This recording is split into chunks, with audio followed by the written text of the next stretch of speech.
ہمارے خداوند یسوع کی انجیل مقدس یوحنا کے مطابق اس کا 17واں باب 11 سے 19 آیات تک۔ اس وقت یسوع نے اپنی آنکھیں آسمان کی طرف اٹھا کر کہا، اے قدوس باپ، اپنے اس نام کے وسیلے سے جو تو نے مجھے بخشا ہے ان کی حفاظت کر، تاکہ یہ ہماری مانند ایک ہوں۔ جب تک میں ان کے ساتھ رہا، میں نے تیرے اس نام کے وسیلے سے جو تو نے مجھے بخشا ہے ان کی حفاظت کی۔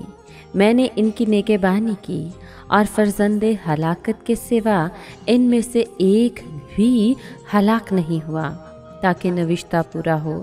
اور اب میں تیرے پاس آتا ہوں اور میں دنیا میں ہو کر یہ باتیں کہتا ہوں، تاکہ میری خوشی انہی میں کامل ہو جائے۔ میں نے تیرا کلام انہیں دیا ہے اور دنیا نے ان سے کینہ رکھا ہے، اس لیے کہ جیسے میں دنیا کا نہیں ہوں وہ بھی دنیا کے نہیں۔ میں یہ غرض نہیں کرتا کہ تو انہیں دنیا میں سے اٹھا لے، مگر یہ کہ تو انہیں بدی سے بچا۔ جیسا کہ میں دنیا کا نہیں ہوں وہ بھی دنیا کے نہیں۔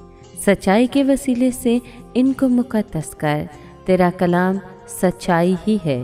جس طرح تو نے مجھے دنیا میں بھیجا ہے، میں نے بھی انہیں دنیا میں بھیجا ہے، اور ان کی خاطر میں اپنے آپ کو مقدس کرتا ہوں، تاکہ وہ بھی سچائی کے وسیلے سے مقدس کیے جائیں۔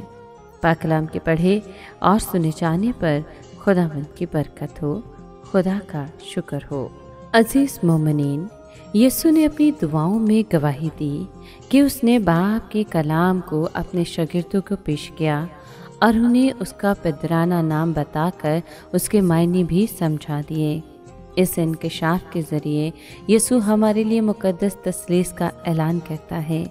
خدا کے جوہر کے اس حیرت انگیز انکشاف نے شاگردوں کے دلوں کو چھو لیا اور اس سے ان میں تبدیلی آئی اور وہ قوت سے معمور ہو گئے اور مسیح کے روحانی بدن کے رکن بن گئے۔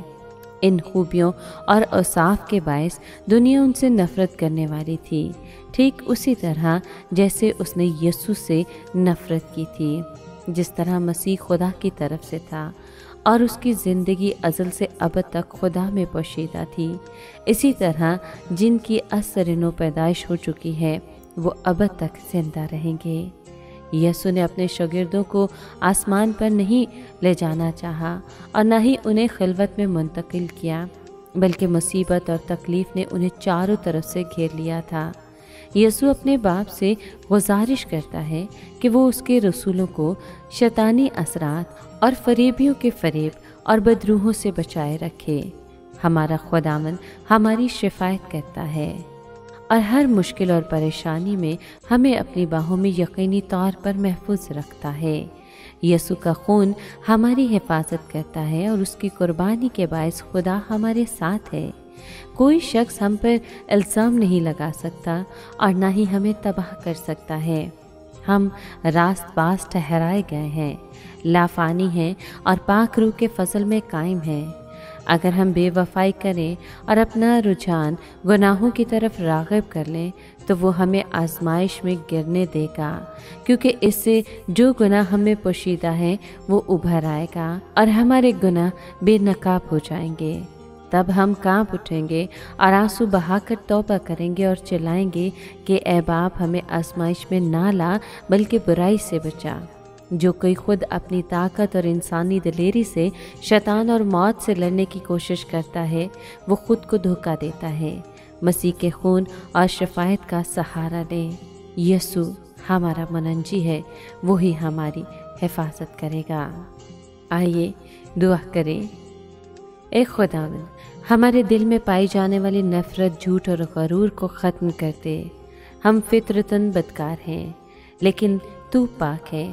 ہمیں شیطان کے پھندوں سے محفوظ رکھ، ہمیں انجیل کا کلام سمجھنے کی توفیق دے تاکہ تیرا کلام ہماری تقدیس کرے اور ہم تیرے ہی کلام کے مطابق جئیں۔ آمین۔